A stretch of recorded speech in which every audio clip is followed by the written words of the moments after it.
My favorite social media platform isn't technically a social media platform, and it's going to sound a little retro, but it's text messaging. I think it is the most intimate, but also fun way to share any sort of information. But what I'm interested in is the future that messaging apps will have, right? You see that with Snapchat Discover really taking off. WeChat in China is huge.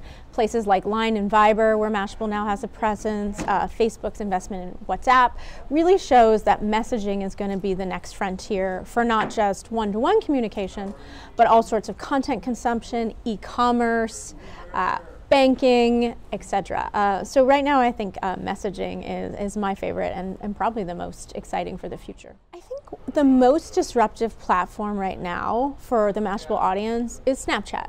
Whether you have a feeling about Snapchat's future or not, the way that it's been able to take mixed media and put it into the hands of consumer creation is going to change the way we think about video.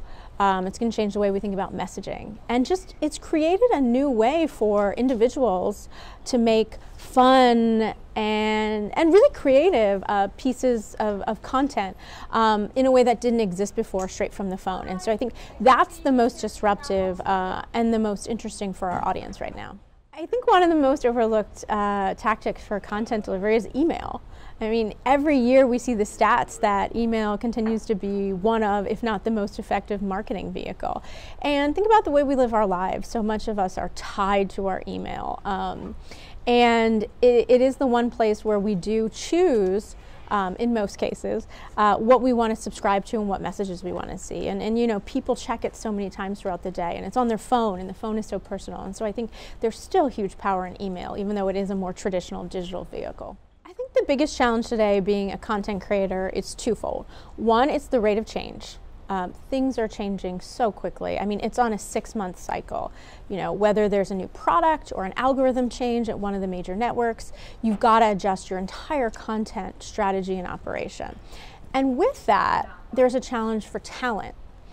Getting talent that can move that quickly in a new direction, that's malleable and is excited to change that quickly. And also getting talent that can think in this new app-driven, visually driven, creative world is a challenge for all content creators.